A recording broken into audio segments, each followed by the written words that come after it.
Is it on? Yes, excellent. Good afternoon. As the last of our Mingus students filter in, I thought I would take a few minutes.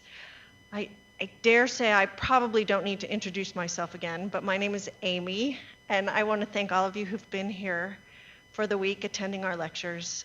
Really means a lot to us to have people in the seats, and we're glad that we were able to provide something for your afternoons. So thank you very much for being here. This is our last Verdi campus session. We have two more this weekend, one Saturday morning on the Prescott campus, Building 19, which is the library building, and I believe the room number there is 147. It's our large community room. Brandy Dillaway, the new art history instructor on the Prescott campus, will be giving a lecture Saturday morning in concert with the Art a la carte series. Sunday, for those of you who missed our Tuesday session, hey, I didn't do that. Hands are free. For those of you who missed our opening session on Tuesday, the opening session is much like the closing session. We'll have Mark Woolsey speaking on the speech itself, and then Suzanne Waldenberger and Chris Eubank will be providing the folk music history performance. I don't know how many of you have ever traveled to Europe, in particular Paris, or been to the Louvre. Have I got any Louvre veterans in the audience? Yes. So I don't know if you stayed until the bitter end, but at the end of the day, the security guards at the Louvre line up, and they call it the sweep. They start at one end of the museum, at one end of the gallery, and they move in a wall, sweeping all of the patrons out of the museum. It's something to see. It's worth staying for if you get back to Paris or if you intend on going to Paris. So, as I've mentioned previously, this was an educational experience, a series of lectures that our faculty put together to demonstrate their knowledge and ability and flexibility. And I wanted to cover a few issues as one of the historians on campus and as an interdisciplinarian. I wanted to cover a few bits and pieces that have been at issue this week. So I guess I'll do this myself. Casualties at the Battle of Gettysburg. I've done a wee bit of research this week. Dr. Sarah Rubin, Dr. Carolyn Janney, Dr. James Martin, Dr. Stephen Engel, Dr. William Fogel, and Dr. Stanley Engerman, all Civil War authorities and historians, do not agree on the number of casualties at the Battle of Gettysburg. We're running anywhere from 52,000 to 54,000, so we all fell within the appropriate parameters for our numbers in all of the lectures this week. Wednesday night, we shared with you the movie Glory, which covered Robert Gould Shaw's perspective of the battle.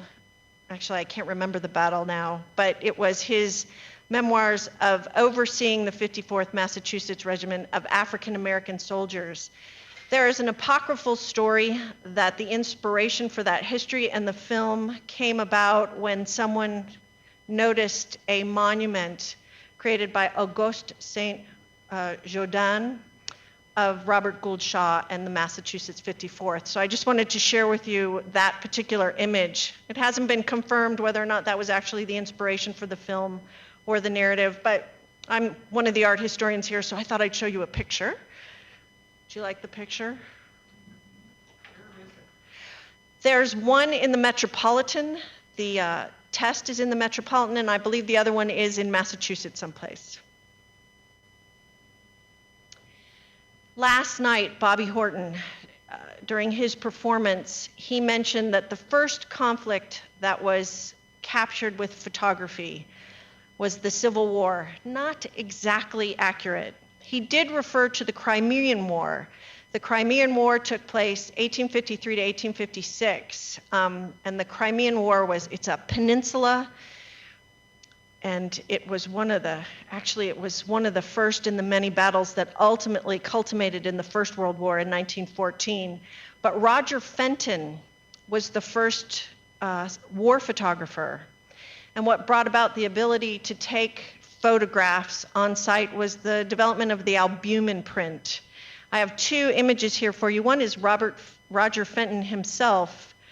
He converted an ambulance into a darkroom, so he was able to take photographs of the Crimean War. The image just adjacent is of Balaclava Harbor, which is on the Crimean Peninsula. And that said, tomorrow morning, Brandy Dillaway will be giving a lecture on Civil War photography. One of the primary examples of Civil War photography comes to us in Gardner's, can you tell that? It's a photographic sketchbook of the Civil War. Gardner's got his name on it, but it was Timothy O'Sullivan who took most of the battle scene photographs. These are the horrific image on the right is entitled "The Field Where General Reynolds Fell During the Battle of Gettysburg," and I have Reynolds' portrait that was taken probably by Gardner in a safer environment prior to the battle. So with that, what I'd like to do is thank you very much for attending our lecture series and for attending our closing lecture series on this campus. I'm delighted to introduce Professor Terrence Pratt. As promised yesterday, it's the end of Death and Destruction, and we'll start talking about poetry now. So thank you very much.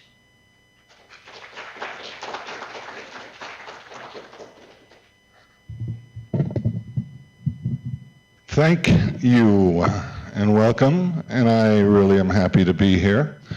Do we have a picture of Walt Whitman to put on the screen? As Amy mentioned, first of all, I didn't choose Walt Whitman just because of his sartorial splendor and his magnificent beard, though I do admire it. He is really one of America's greatest poets, and he was certainly a Civil War poet. As Amy mentioned, my name is Terrence Pratt, and I teach English and creative writing on the Verdi campus. And I first came to literature and majored in literature because I was lazy. One of the things I loved to do all my life was read. And I said, I can go to school and do something I like to do anyhow. And also, as I discovered studying literature, that when you study literature, it doesn't exist in a vacuum. You're studying history, you're studying sociology, you're studying economics, you're studying politics, you're studying philosophy, you're studying psychology. So it's a really broad range of study, because literature does not exist in a vacuum. And much of it affects what has been happening historically.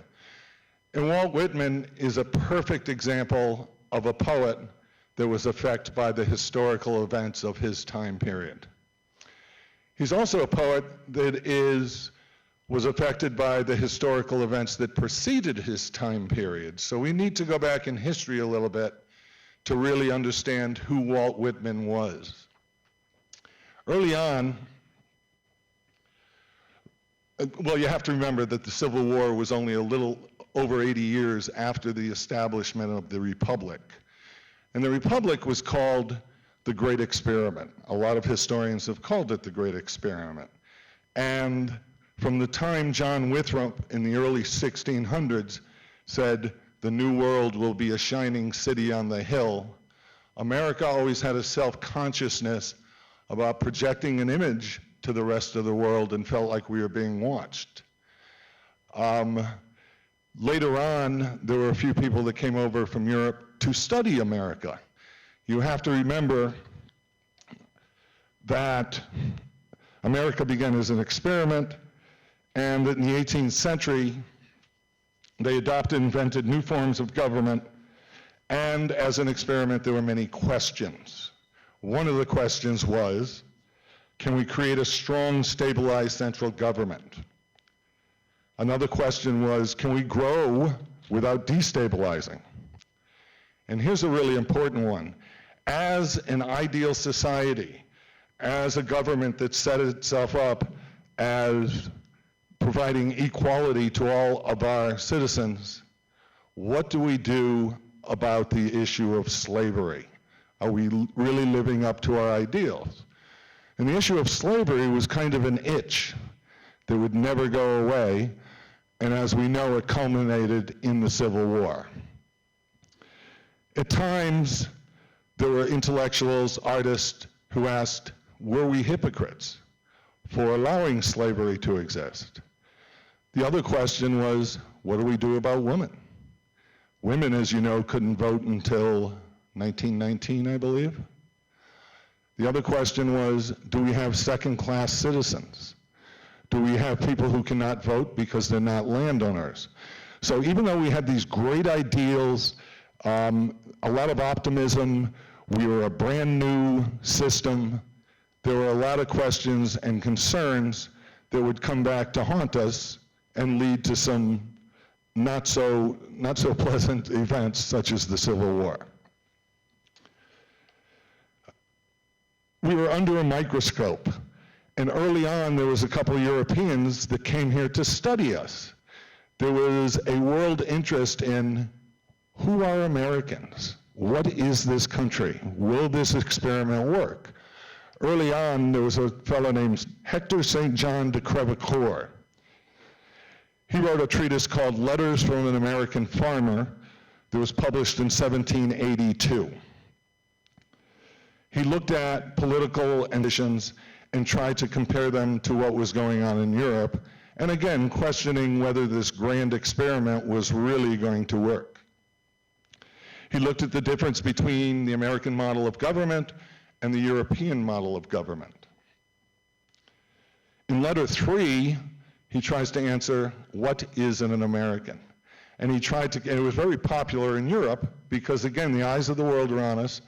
People wanted to see who we are. Who are these new people that have started this new country?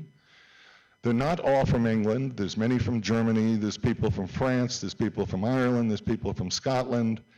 And, of course, there's people from Africa who were enslaved. So there are a lot of questions about who we are. In letter 9, he mentions the destructive nature of slavery. And again, it's that itch that won't go away. People were aware that this was going to be an issue, and the tensions over this grew over the years. And again, you have to remember de Crevecoeur was writing his work really early on in the 18th century. Again, we had the ubiquitous itch, as one historian called it, of the contrast between the ideal, the perfect society, and the brutality of slavery. Incidentally, de Crevecoeur was also the first person that mentioned the phrase melting pot. He saw that Americans were coming together in spite of ethnic differences and becoming one. So again, this was unique in the world, and the world was watching us. Later on, there was another fellow that came from France, and I bet most historians know this fellow. His name was Alexis de Tocqueville. And he wrote a work that's translated as Democracy in America. Some historians may not like him, but he is read widely in history classes. And he wrote 2 works between 1835 and 1840, and he argued that there had been a democratic revolution going on in the world for 700 years. Now that's been challenged by some historians, but he did have some valid points that lower class people were climbing in society, the more industrialized society became people had choices, and he saw the apex of that democratic revolution in the American Revolution. He also talked about the plight of women, slavery, but he also felt that democracy was for the most part successful in America where it hadn't been successful in Europe. He warned against the tyranny of the majority. He predicted major conflicts over slavery, so that whole issue raised itself again, and it was in the public consciousness worldwide, or at least those people who were listening and watching to what was happening here. And out of this milieu, America's a laboratory with an ongoing experiment that no one was sure would happen, was born our poet that we're going to talk about today, Walt Whitman. Walt Whitman was part, really, of the first generation that was born and raised here and thought of themselves as Native Americans with a small n. And These people had a great effect on our world. They thought of themselves as natives, and many artists of this generation, especially artists and poets, were aware of our uniqueness. And they wondered truly what American literature would look like. They decided that we would not speak traditional English, as I'm sure someone from England can tell you, that we would develop an American English that was a little bit different and would make us unique and give us a character. They decided the English language would be looser, and anybody who goes on the street today still knows that's true. American English was promiscuous in the sense that it absorbed words from other languages. Quickly on, we had Native American words such as hammock. We adopted some Spanish words. We adopted some German words into our language, and we adopted Yiddish words into our language as well. They decided that the language would be fluid, that it would be open to change. It would be open to being flexible. And one of the big decisions the literary people decided was that contemporary literature, and you got to remember contemporary was 19th century, that it would celebrate the immigrant culture. It would not just be about the landed gentry class, that we would include people from Italy, people from France, workers from Germany in our literature. They decided that it would celebrate the uniqueness of the American people and that it would celebrate human achievements. One critic says that Walt Whitman actually saw a help-wanted sign for a national poet and that he applied for the job and secured the position. And Walt Whitman really at the time did become our national poet. By force of his creativity, he influenced the world of poetry, and his poetry, very interestingly, coincided, and this was a shock to many people, it coincided sexually, professionally, linguistically, philosophically, with everything the populace hoped for. He really went out on the limb when he wrote about the human body and its drives and its desires and shocked many people. He was probably 60 years ahead of his time. Whitman became a poet of the people. He was very much a populist. People liked him. He was fighting to improve democracy. He targeted working class folks. He was a Democrat with a small d, in that he believed the equality of everyone, no matter your status in life. And he was a Republican with a small r, because he believed very strongly in the organization of our government. He believed that we had the best possible system, that we just had to work on it and improve it. Whitman celebrated the American self. He celebrated the I in America, and I'm going to read part of a poem that shocked the world and really changed poetry forever, especially in this United States. This is a passage from a poem entitled Song of Myself. This was unprecedented for a poet to really sing about himself, but interestingly enough, he included himself in the mass of the population, and I think you will hear that in this first passage. I celebrate myself and sing myself, and what I assume you shall assume, for every atom belonging to me as good belongs to you. I loaf and invite my soul, I lean and loaf at my ease, observing the spear of summer grass. My tongue, every atom of my blood forms from this soil, this air. Born here of parents, born here from parents the same, and their parents the same. And again, he's stressing the commonality. Okay, I'm too close to the microphone. I, now 37 years old, did in perfect health begin, hoping to seize not death. Creeds and schools and abeyance, retiring back a while, sufficed it what they are, but never forgotten. I harbor for good or bad, I permit to speak at every hazard. nature without check with original energy. This was new poetry, folks. This was American poetry. It was based on ideals. It was based on democracy, that we are all together in this world, and that each one of us was as important as the other person. Song of Myself goes on and on and on. However, you can find it in a collection entitled Leaves of Grass, which incidentally was the present that Bill Clinton gave to Monica Lewinsky. Kind of got people to read it again. This shocked the literary world. And artists always do that, especially influential artists, to change the world of art. Anyone who's a visual artist probably remembers 1912, there was an artist named Marcel Duchamp who painted a painting entitled Nude Descending a Staircase Number 2, and it shocked the world, but it did change art. And Whitman changed literature. Now I've got to find page number 4. Oh, here we go. Whitman created a sense of community. He saw the poet as a prophet and an inspiration. Whitman was on a mission, actually.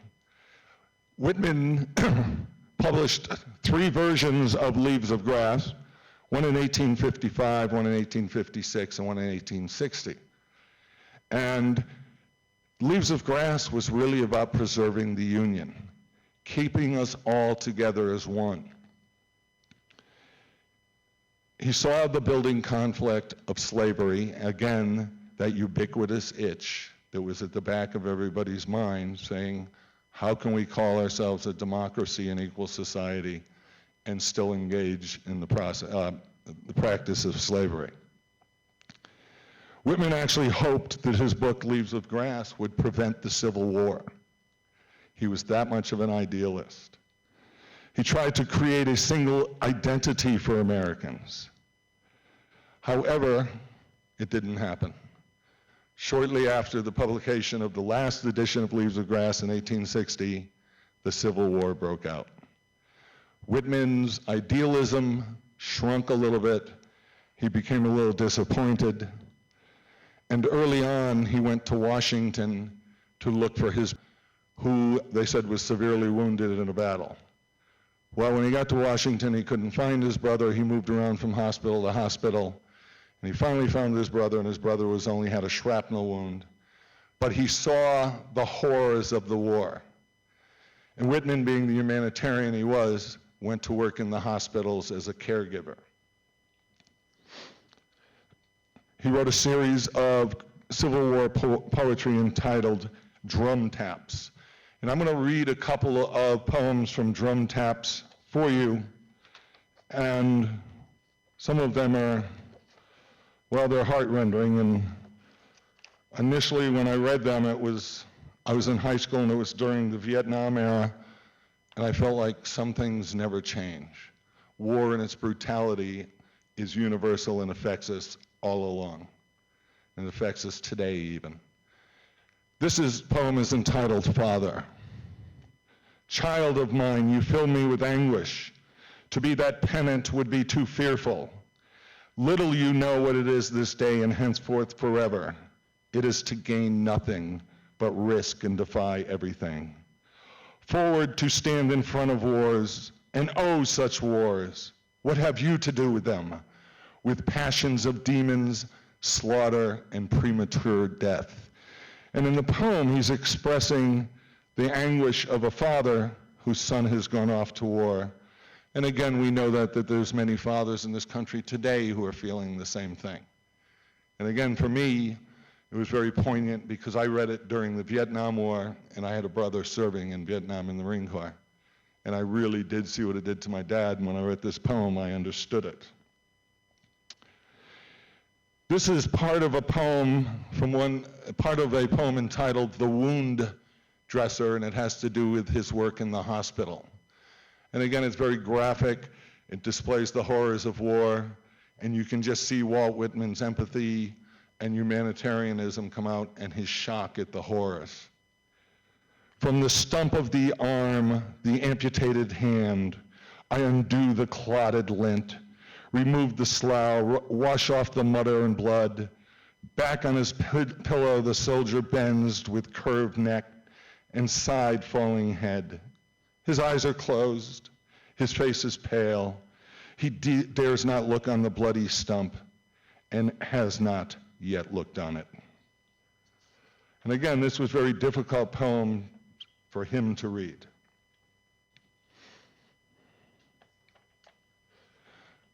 The last one I want to read comes from is about a mother, and it's entitled The Mother of All.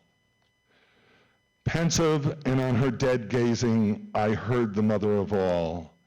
Desperate on the torn bodies, on the forms covering the battlefields gazing. As she called to her earth with mournful voice while she stalked. Absorb them well, O my earth, she cried. I charge you, lose not my sons, lose not an atom. And you, streams, absorb them well, taking their dear blood. And you local spots, and you airs that swim above lightly. And all of you essences of soil and growth. And you, O my river's delight. And you mountainsides, and the woods where my dear children's blood trickling reddened. And you trees down in your roots to bequeath to all future trees. My dead absorb, my young men's beautiful bodies absorb in their precious, precious, precious blood. While holding in trust for me faithfully back again gave me many a year hence.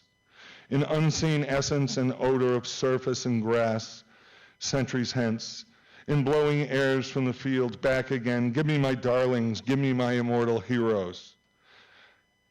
Exhale me then centuries hence, breathe me their breath, let not an atom be lost. O years, O graves, O air and soil, O my dead and aroma sweet, exhale them perennial sweet death years, century hence.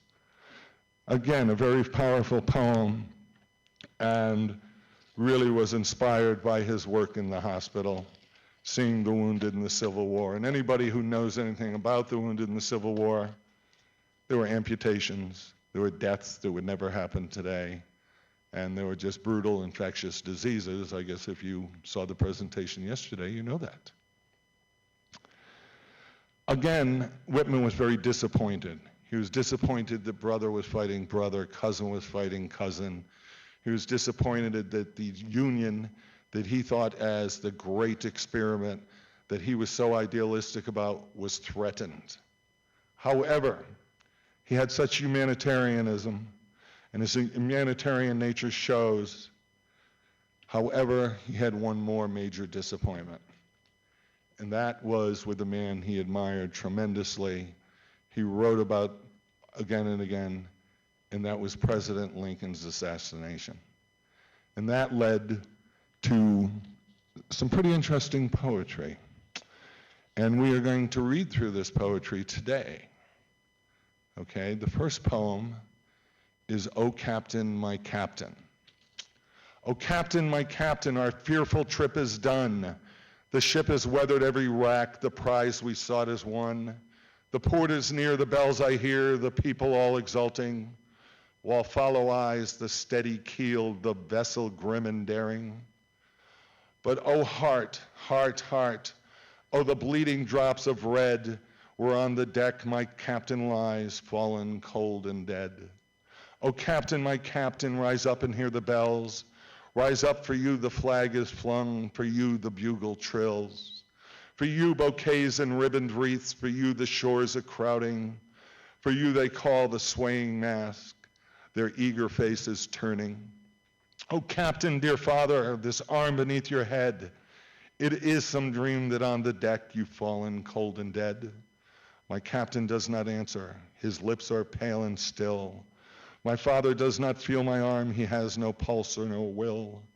The ship is anchored safe and sound, its voyage closed and done. From fearful trip, the victor ship comes in with object won.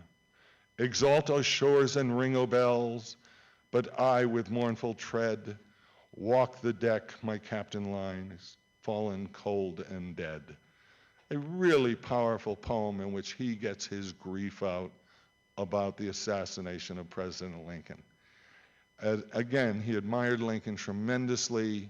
He wrote profusely about him in editorials. And when this happened, one more little percentage of the idealism that filled Walt Whitman died. When I read the poem, it reminds me of when I was in 8th grade and President Kennedy got shot. Those events affect us so deeply and always stay with us. And Whitman had said that Lincoln's death always stayed with him. However, there's always, things are bittersweet. The assassination of Lincoln was a tragedy. It affected the whole country profusely. He was a very well-loved man. He did write the Emancipation Proclamation. But out of his assassination came what is considered one of the best poems in American literature. And that would be When Lilacs Last in the Dooryard Bloomed by Walt Whitman. It's an elegy. It moves from grief to consolation. It includes the funeral. It includes the procession. It includes nature is kind of a healing force. And we're going to go through the poem a little bit because it's worth it to see how this works. If you've never read it, I think it's worth it to understand it a little more. Within the poem, there are three symbols, three main symbols: the lilac, the star, and the hermit thrush. If anyone has ever heard the call of the hermit thrush, it is a beautiful song. When I first read this poem, I was a junior in high school, and that's when I first got to really like Walt Whitman. And later on in life, I lived in Vermont, and I would work out in my garden in the evening, and I would hear this hermit thrush singing in the woods while I was working, and it had this sweet, melodious sound. And every time I heard it, I was brought back to this poem. And it's such a significant bird and symbol that later on, at the end of the 19th century, a British poet named Thomas Hardy wrote a very interesting poem featuring the hermit thrush entitled The Darkling Thrush, in which the thrush reminds him that there may be hope in the world. And that's kind of what the thrush does for Walt Whitman. When lilacs last in the dooryard bloomed, and the great star early drooped in the western sky in the night, I mourned and yet shall mourn with ever-returning spring. Okay, his notion of ever-returning spring suggests rebirth and resurrection, that Lincoln will live on in some ways, at least in memory. This is a grieving poem, but this is kind of the beginning of his healing process. Okay, and it's interesting that this is factual. Lincoln was shot in April, and as one man said to me, yes, lilacs do bloom in April. I think it was this man over here. And Whitman always said every year when he saw the lilacs rebloom, it reminded him of President Lincoln. At the same time, there was an evening star that was setting in the sky, and that evening star is associated with Lincoln and his death. It really wasn't a star, it was the planet Venus. But astronomers have looked back and said, yes, that was actually occurring at the time. So he used real-world artifacts to deal with his grief and to work out his emotions over the death of Lincoln.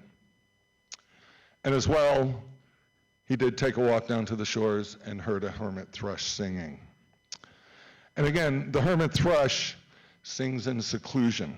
It sings in the evening. And in much literature, it's considered a visionary. Again, Whitman repeats in the second stanza, ever-returning spring. This is his hope again for resurrection and redemption. O powerful western fallen star, O shades of night, O moody tearful night, O great star disappeared, O the black murk that hides the star, O cruel hands that hold me powerless, O helpless soul of me, O harsh surrounding cloud that will not free my soul. And the clouds again are the image of oppression. It's a lesser symbol, but they're an image of oppression, that they block out the light. And again, it's a metaphor for his grief It has put a cloud over his idealism, over his optimism.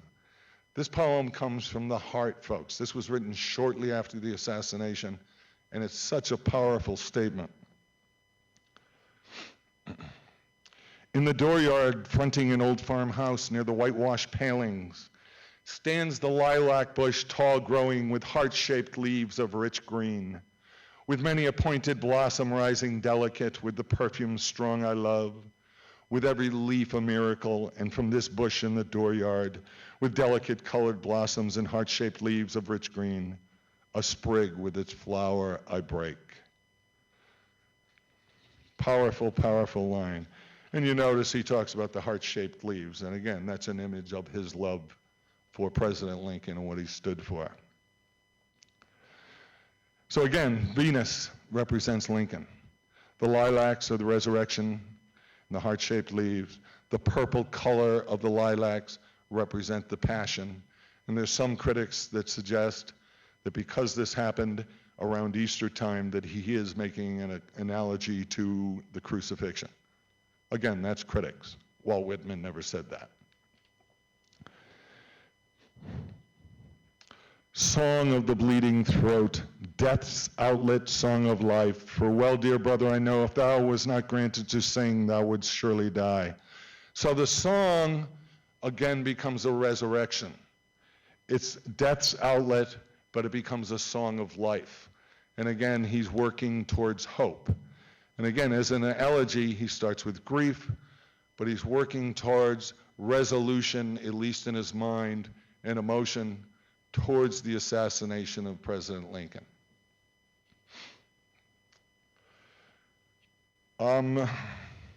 Sections 5 through 9 describe the journey of the coffin around the country. After Lincoln died, his coffin was put in a wagon and they drove it around to different cities because other people wanted to mourn him, and it was a way to pay tribute to him. And it really was quite a spectacle. Interestingly enough, Whitman has this coffin traveling through primitive natural scenes and traveling through industrial settings. And again, here's where his Americanism comes out. Because in American history, we know at this time that America was slowly moving from an agrarian or farming country to an industrialized country. And Walt Whitman really appreciated that. He, as we shall see later, he wrote poems about the marvels of American industry, as well as poems about nature. In 7, he says, not for you, for one alone, blossoms and branches, greens to coffin, all I bring. For fresh as the morning, thus I would chant a song for you, O saint and sacred deaths. So he says, not for you, for one alone. He is moving again from grieving for one person to understanding death and grieving for all of us mortals who unfortunately know that along with taxes, we will eventually face death. And I think, as you read through this poem, I think you can feel the emotions. You can feel his deep love. You can feel his empathy. You can feel him trying to work out how he can intellectually and emotionally accept this death. And the last line of section 7, he says, for you in the coffins, all of you, O death. And again, he's talking about all of us. In 9, he talks about the swamp. And the swamp's a minor symbol in the story. The swamp is where water meets land. And it's the combination of the two, earth and water. And it's the place the hermit thrush sings. It's a place of mystery. And it's a place of he hopes, hope, and that there is some mysterious secret there that we will all live on. In sections 10 through 13, he asks, oh, how shall I warble myself for the dead one there I loved? And he's asking how he can imitate the thrush. How can he sing to celebrate the life of a man he loved, a man he respected, a man he thought helped preserve our union, And the way he works out singing, of course, is writing the poem. Oh, what shall I hang on the chamber walls? The first line of section 11. And the chamber is, of course, Lincoln's tomb. And he's asking how it should be decorated. And what shall the pictures be that I hang on the walls to adorn the burial house of him I love? And he includes pretty much everything that is a part of what we would think of as Americana. He says pictures of growing spring and farms and homes, with the fourth month eve at sundown and the gray smoke lucid and bright, with floods of the yellow gold of the gorgeous indolent sinking sun burning, expanding the air, with the fresh sweet herbage underfoot and the pale green leaves of trees prolific. In the distance, the flowing glades, the breast of the river, with a wind apple here and there, with raging hills on the banks, with many a line against the sky in shadows, and the city at hand with dwellings so dense in stacks of chimney, and all the scenes of life in the workshops and the workmen homeward returning. And again, we'll see later on that he celebrates the working man. Again, he was very democratic with a small d. In 12, he's talking about the whole country. Lo, body and soul, this land, my own Manhattan with spires, and the sparkling and hurrying tides and the ships, the varied and ample land, the south and the north and the light, Ohio's shores and flashing Missouri, and the ever far spreading prairies covered with grass and corn. And again, he's trying to say we have a commonality. And again, this is the American ideal that I'm not German, I'm not French, I'm not Irish, even though that's maybe where my people came from. I am American. And that was one of the things he was most concerned about. Lo, the most excellent sun, so calm and haughty, the violet and purple morn with just felt breezes, the gentle, soft-born, measureless light, the miracle spreading, bathing all, the fulfilled noon, the coming eve delicious, the welcome night and the stars over my city shining all, enveloping man and land. And he's talking about the endless cycle of day and night. He's using the colors of the morning to again express the passion. But by talking about the cycles of day, it symbolizes the cycles of life, that we're born, we mature, and we die. But he's hoping we will have another morning somewhere else, even if it's only in people remembering us. And then he sings to the bird, or he talks to the bird in 13. Sing on, you gray-brown bird. Sing from the swamps, the recesses. Pour your chant from the bushes, limitless out of the dusk, out of the cedars and pines. And again, he's producing a pastoral scene. And the pastoral scene, again, suggests immortality, beauty, and hopefully reconciliation. Sing on, dearest brother, warble your reedy song, loud human song with voice of uttermost woe. So again, the bird is liberating him in some ways. The bird is expressing his grief, but at the same time, the bird is expressing hope. And it's trying to celebrate again and keep in our minds, the reader's minds, the excellence and the humanitarianism of Abraham Lincoln. O liquid and free and tender, O wild and loose to my soul, O wondrous singer, you only I hear, yet the star holds me but will soon depart. Yet the lilac with mastering odor holds me. And again, the song liberates, yet he's still going to remember when he sees that star setting in the west, he's going to equate that with Lincoln's death. When he sees the lilacs, he's going to remember that yes, the lilacs were blooming when I first heard about the assassination, and that every time for the rest of my life when I see the lilacs blooming, I will be reminded of that. Now will I sit in the day and look forth in the close of the day with its light in the fields of spring and the farmers preparing their crops, and the large unconscious scenery of my land with its lakes and forests, and the heavenly aerial beauty after the perturbed winds and storms, under the arching heavens of the afternoon, And again, he's trying to be inclusive. He's trying to show the totality of American life at this time. And he's trying to call, in his own way, for us to be one people. And in a sense, he's saying, let's all grieve together. Because ultimately, that's what we are, aren't we? And you think of any tragedy in life, I mean, he was very prescient. He saw what was going on. And as I said, many critics say he was 60 years at least ahead of his time. But, you know, it reminds me again of things like 9/11. We're so divided, but when something like that happens, we come together as a country. We just saw it in Boston with the bombing at the Boston Marathon. All of a sudden, the whole city came together. And of course, their baseball team did win the World Series for them, so that made them happy. I had to get that in. Okay, stanzas 14 and 16 is again all about the immortality, the ability to live on. And he doesn't believe in living on in a Christian, in a supernatural way. We'll talk about that in a few minutes too. But he's coming to terms with death. And it's something we all do. It's something we all have to do at some point in my life.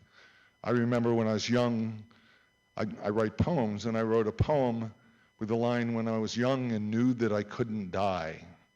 Because when we're young, we never understand our vulnerabilities. Or a lot of us don't, and that's why we do some crazy, reckless things. And later on in life, we come to terms with it and say, okay, I've got miles to go before I sleep, to quote Robert Frost. I've got things to do because my time isn't endless here. So he's coming to terms with death, and he's talking again about all the activity around him, the vibrancy of America, and how maybe we can come together. We can't let this get us down, that we have to keep working towards improving our democracy. We have made slavery illegal. The bad part is, by doing that, we did lose an admired president. But he says, I knew death, its thought, and the sacred knowledge of death. He's moved from thought to knowledge. He's moved from thinking about death to understanding death and the inevitability of death. Then with the knowledge of death as walking one side of me, and the thought of death close walking the other side of me, and I in the middle as with companions, and as holding the hands of companions, I fled forth to the hiding, receiving night that talks not. Down to the shores of the water, the path by the swamp in the dimness, to the solemn, shallowy cedars and ghostly pines so still. And again, he sees the natural world as a reflection of his inner feelings. But he is going to the shores, which represents life, vibrancy, it's water. And as again I said, the swamps represent mystery. And the singer so shy to the rest received me, the gray-brown bird I know revived his comrades three. And he sang the carol of death in a verse for him I love. And he's saying, yes, this bird is singing for Abraham Lincoln. He makes the bird's song personal. And he's saying the bird is singing for me. And again, what we see is Walt Whitman working out his grief, coming to terms with acceptance of death, and still thinking he can celebrate the wondrous life of Abraham Lincoln. Further down in the line that starts, Dark Mother. And again, this is the example of Walt Whitman's genius as a poet. He calls death a dark mother. That's kind of an oxymoron, because we think of mothers as nurturing. We certainly think of death as dark. But he's saying that death is in some way nurturing, that that's our final rest. It's kind of an interesting approach to it, folks.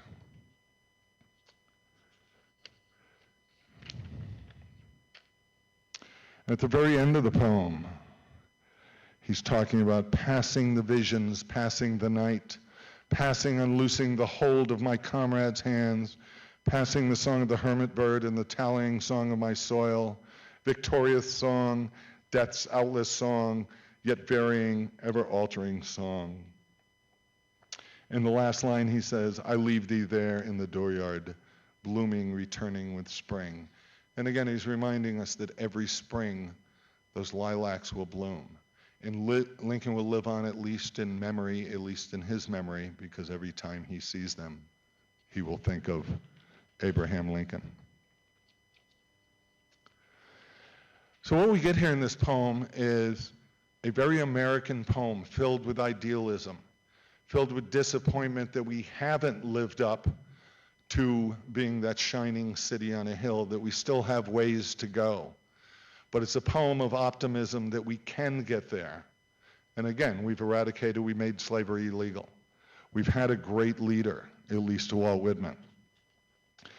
And what we get is that he has a realization and a hope for immortality through his emotional response to Lincoln's death. He's aided by the lilacs. He's aided by the bird. He's aided by the setting sun, because he will remind himself of the setting planet Venus. He will remind himself that though that represents Lincoln's demise, his death, that at some point that Venus will rise in the east again, and there is cause for hope. So it's an elegy, which is a classic Greek form that moves from grief through the funeral, through the laying of the flowers, through the thought process, through working out the issues, to some kind of reconciliation. And ultimately it becomes a poem for the country saying, there is hope for us. And I'm idealistic enough to think that he was prophetic. We have made strides. We still have a ways to go, but we've made strides. He reconciles with death as a constant certainty. He also moves from the specific to the universal. It's very philosophical in that way. He's moving from the specific death of Lincoln to all of our issues with mortality and all of our hopes for immortality. And he finds consolation, of course, in the natural world.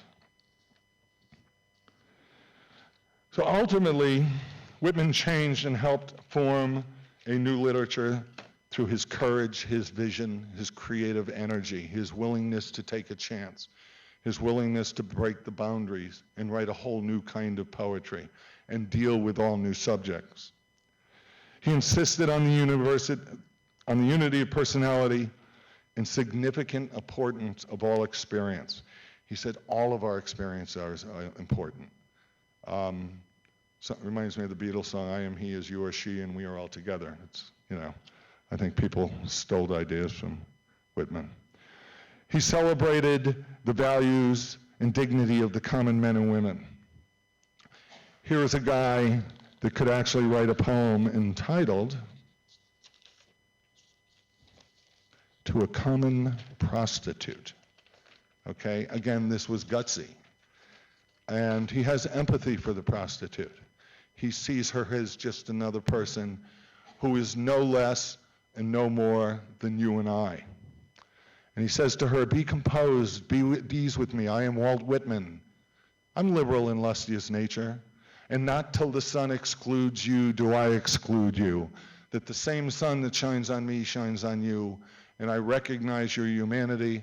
I may not approve of what you do, but I at least recognize your humanity and maybe have empathy for the reason you're doing what you're doing.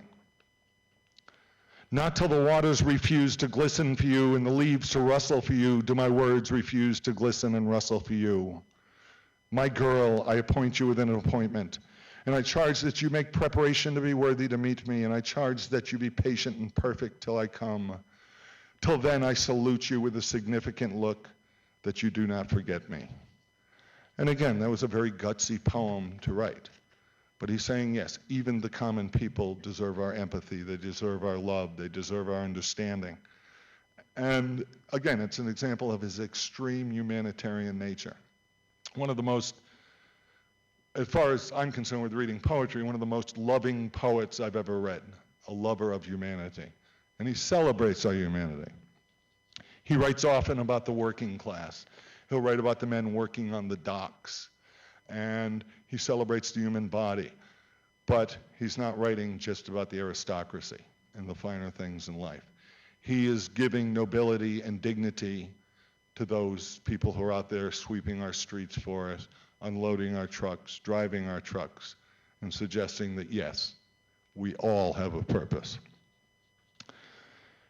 He also wrote about the miracles of human endeavor. He wrote a poem entitled "To a Locomotive in Winter." And again, it was a new kind of poetry. Not many poets before this wrote poems to locomotives or to machines. But he sees the machine as an example of enormous human endeavor.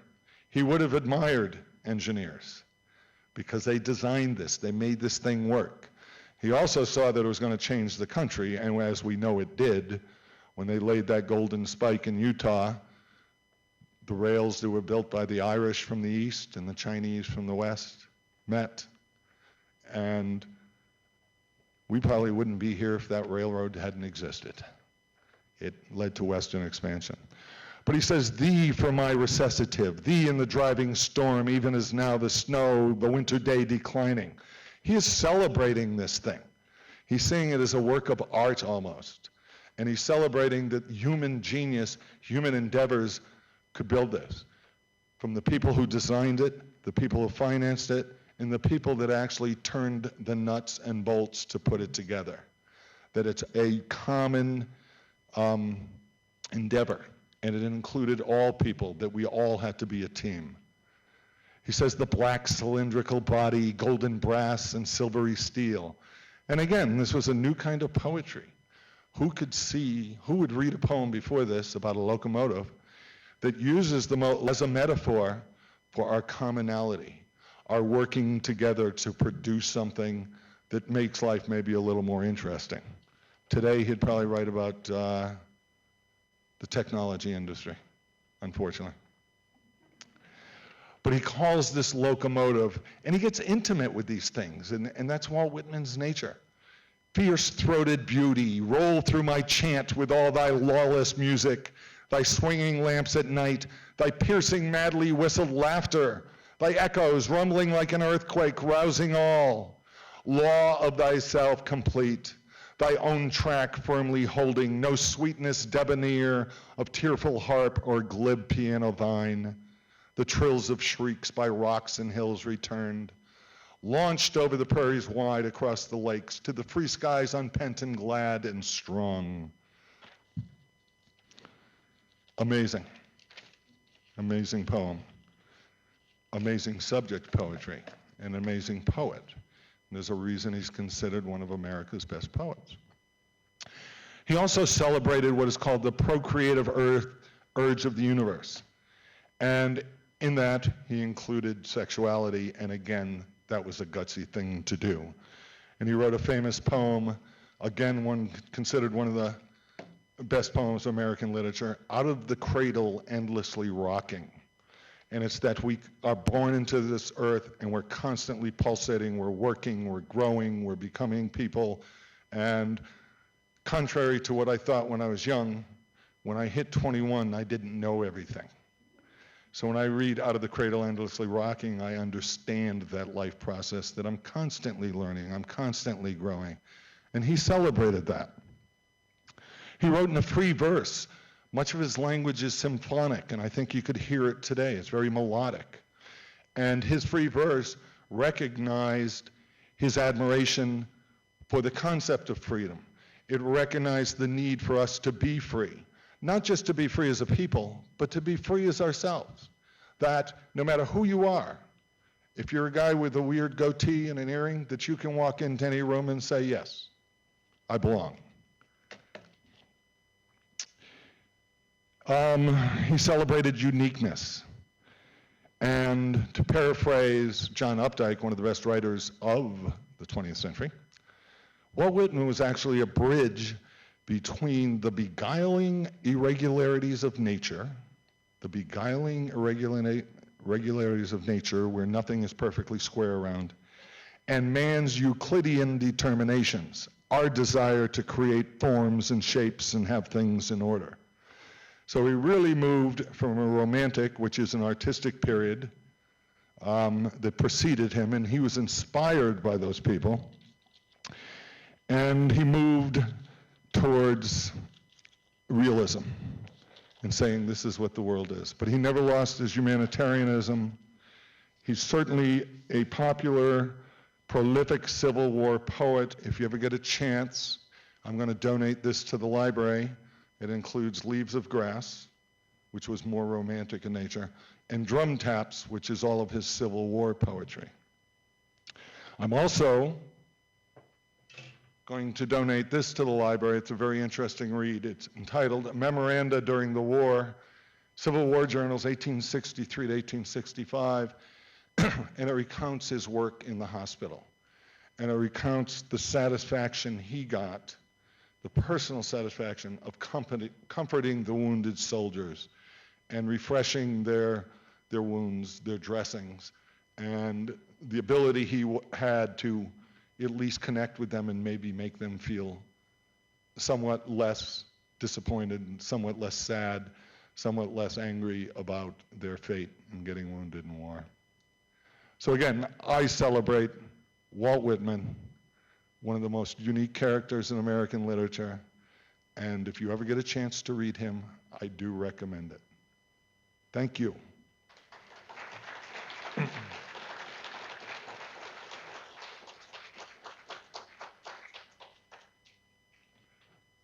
Before I go, I want to say one other thank you. I really want to thank Dr. Amy Stein, who really put this whole event together. She had some help, but she spearheaded it. She was the leader. Those that helped her were part of the team, but this event would not have happened without her. So let's give a big thanks to Dr. Amy Stein.